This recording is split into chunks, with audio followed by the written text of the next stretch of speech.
Hi, good morning எல்லாருக்கும். இப்போ வந்து நம்ம சீக்கிரமாக 10 நிமிஷத்தில் பாசிப்பருப்பு கடையிறது எப்படின்னு சீக்கிரமாக பார்க்கலாம். பாருங்கள், சீக்கிரம் செஞ்சிடலாம். இதுக்கு தேவையான பொருள் வந்து சின்ன வெங்காயம் கொஞ்சம், வரமிளகாய் ஒரு 7-8, பூண்டு ஒரு 10-12 பல், தக்காளி பழம், சீரகம் கொஞ்சம் போட்டு எப்படி சீக்கிரமாக இதுக்கு செய்யலாம்னு பார்க்குறோம். சீக்கிரமாக ரெடி ஆகிடுவது.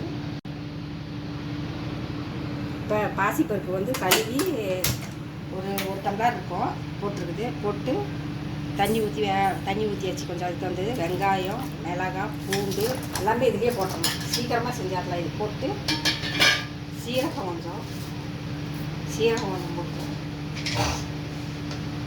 மஞ்சத்தூள் கொஞ்சம், விளக்கெண்ணெய் கொஞ்சம் ஊற்றிக்கலாம். விளக்கெண்ணெய் கொஞ்சம் ஒரு ஸ்பூனு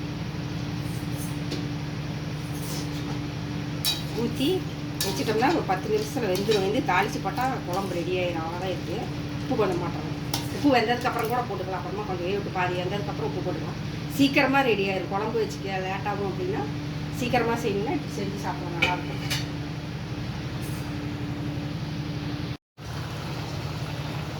பாருங்கள், நல்லா வெந்து வந்துருச்சு. இப்போ வந்து உப்பு போட்டுக்கலாம். உப்பு போட்டு கடைஞ்சிட்டு தாளித்தா பருப்பு பாசிப்பருப்பு கடையில் ரெடி.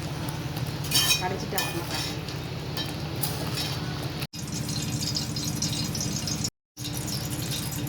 இப்போ பாசிப்பருப்பு கடைஞ்சாச்சு. இப்போ வந்து அதை தாளிச்சிடலாம். எண்ணெய் ஒரு ஸ்பூன் ஊற்றிட்டு கடுகு வச்சுக்கலாம்.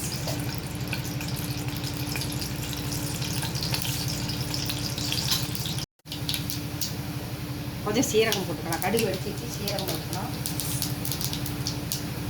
கொஞ்சம் பெருங்காயத்தூள், கருவேப்பிலை,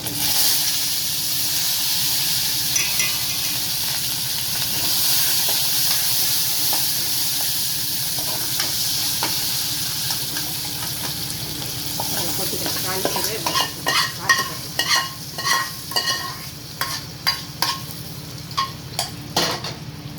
கொத்தமல்லி தலை கொஞ்சம். குழம்பு சூப்பராக ரெடி ஆகிடுச்சு. பாருங்கள், கடைச்சாச்சு, தாளித்து கொட்டியாச்சு. 10 நிமிஷத்தில் செஞ்சிடலாம். குழம்பு வைக்க டைம் இல்லைன்னா இந்த மாதிரி எல்லாம் போட்டு ஒரு கடையில் கடைச்சி தாளித்து கொட்டினா சூப்பராக இருக்கும். வெங்காயம், பூண்டு எல்லாம் போட்டு பாசிப்பருப்பு உடம்புக்கு குளிர்ச்சி. செஞ்சு சாப்பிட்டா நல்லாயிருக்கும். இது எப்படி இருக்குதுன்னு செஞ்சு பார்த்துட்டு சப்ஸ்கிரைப் பண்ணுங்கள். பாய்.